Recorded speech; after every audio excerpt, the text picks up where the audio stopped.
Après seulement 2 journées lors de la Coupe du Monde, certaines équipes ont déjà assuré leur place en phase à élimination directe avec un match restant. Nous allons commencer par le Mexique. Après avoir remporté ses 2 premiers matchs du tournoi, en marquant 3 buts et n'en concédant aucun, le Mexique est devenu la première équipe à confirmer sa qualification pour les 8e de finale cette année. Leur victoire face à la Corée du Sud, acquise grâce à un but à la 50e minute, leur a assuré la qualification pour le tour suivant de la compétition à domicile. Leurs co-organisateurs, les États-Unis, se sont aussi qualifiés pour les phases à élimination directe. Ils ont remporté leur premier match 4-1 contre le Paraguay, puis ont assuré une victoire 2-0 contre l'Australie lors du match suivant, ce qui signifie qu'ils ont non seulement confirmé leur qualification pour les phases à élimination directe, mais qu'ils ont également déjà remporté le groupe. Quoi qu'il advienne lors des derniers matchs, les États-Unis finiront premiers grâce à leur avantage en confrontation directe sur le Paraguay et l'Australie. La performance des Américains dans ce tournoi amène à penser qu'ils pourraient marquer l'histoire cette année. Ils paraissent meilleurs que jamais. Et avec le soutien du public à domicile, ils pourraient vraiment aller loin cette année. Une autre nation qui doit être vraiment heureuse d'avoir assuré sa qualification pour les phases à élimination directe après 2 matchs, c'est l'Allemagne. Oui, quadruple vainqueur, ils ont l'habitude des matchs à élimination directe en Coupe du Monde. C'est la première fois depuis 2014 que l'Allemagne accède aux phases à élimination directe en Coupe du Monde, année où elle a gagné. Ils n'ont pas réussi à sortir de leur groupe lors des éditions 2018 et 2022, mais grâce à 2 victoires lors de leurs 2 premiers matchs, ils sont déjà assurés de remporter le groupe cette fois-ci. Leurs 2 victoires étaient très différentes l'une de l'autre. Ils ont totalement écrasé Curaçao lors du match d'ouverture en leur inscrivant 7 buts. Mais lors du deuxième match, ils ont dû revenir au score pour décrocher une victoire difficile 2-1 contre la Côte d'Ivoire. Mais le groupe E s'avère être l'un des groupes les plus intéressants de cette Coupe du Monde, car avant la dernière journée des matchs de groupe, n'importe quelle équipe peut encore se qualifier. Oui, même Curaçao. Alors gardez un œil sur ce groupe. Ensuite, parlons du Brésil. Avec une victoire et un nul en 2 matchs, les géants sud-américains ne sont pas encore totalement qualifiés pour les phases à élimination directe, mais cela semble désormais une formalité. Haïti étant déjà éliminé, le Brésil est assuré de finir parmi les 3 premiers. Avec 8 meilleurs 3e qualifiés pour les 16e de finale, même en cas de défaite du Brésil contre l'Écosse, 4 points suffiraient probablement pour aller en phase à élimination directe. C'est similaire pour le Maroc. Comme le Brésil, il a 4 points après 2 matchs et est déjà assuré de finir dans les 3 premiers. La différence, c'est qu'ils finissent la phase de groupe face à Haïti, qu'on s'attend à les voir largement gagner. Le Maroc pourrait non seulement se qualifier directement, mais aussi gagner le groupe. Maintenant, avant de parler des autres nations qui se sont déjà qualifiées pour les phases à élimination directe, si tu n'es pas encore abonné à la chaîne, fais-le tout de suite pour ne jamais manquer notre contenu incroyable. C'est fait? Très bien, revenons à la vidéo. L'Espagne est quasiment qualifiée pour les phases à élimination directe. Ils ont été assez décevants lors du match d'ouverture du tournoi, n'ayant pas réussi à marquer contre les débutants de la Coupe du Monde, le Cap-Vert, mais après leur large victoire contre l'Arabie Saoudite lors du deuxième match, ils sont quasiment qualifiés pour les 16e de finale.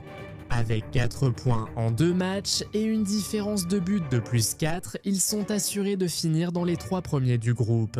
Même 3e, cela devrait suffire pour se qualifier parmi les 8 meilleurs 3e. La même logique vaut pour les co-organisateurs, le Canada. Ils n'ont pris qu'un point face à la Bosnie-Herzégovine, puis ont remporté une victoire 6-0 contre le Qatar au 2e match du groupe.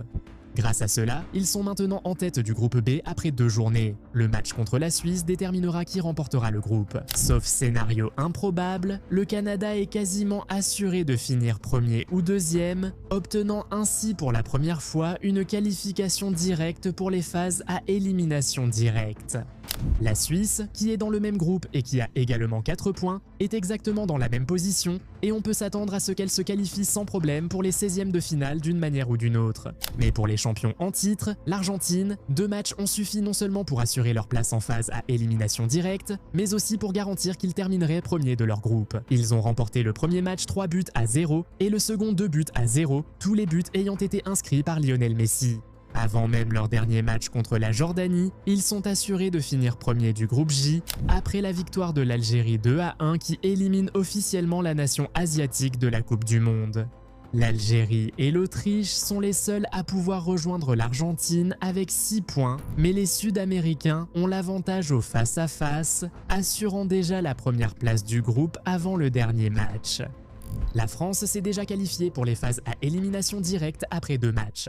Après une victoire 3-1 contre le Sénégal lors du match d'ouverture et une victoire 3-0 contre l'Irak lors du deuxième match, ils ont maintenant confirmé leur qualification pour les phases à élimination directe avant leur grande confrontation contre la Norvège.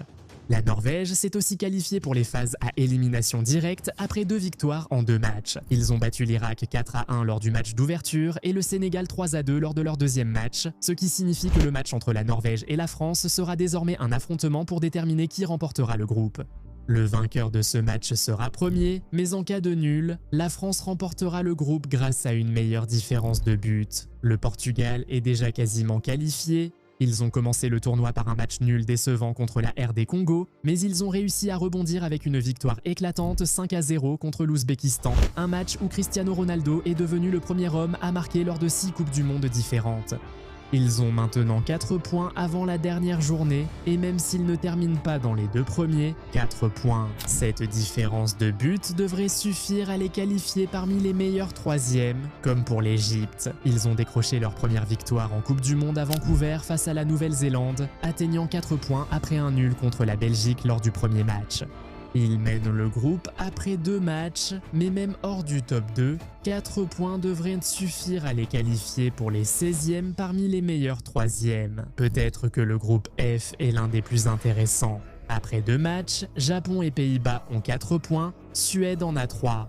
Il existe un scénario où ces 3 équipes peuvent se qualifier selon les résultats de la dernière journée, mais je pense qu'on peut dire sans risque que les Pays-Bas et le Japon sont déjà qualifiés quoi qu'il arrive.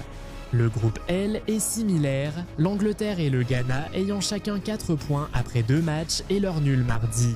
Et cela devrait suffire pour les voir tous les deux accéder au 16e de finale. Il est maintenant temps de vous donner la parole. Qu'attendez-vous des phases à élimination directe? Quel match espérez-vous voir? Qui, selon vous, gagnera la Coupe du Monde cette année? Commentez ci-dessous et dites-nous ce que vous en pensez. Si la vidéo vous a plu, likez, abonnez-vous et activez la cloche pour ne rien rater. À la prochaine vidéo, salut!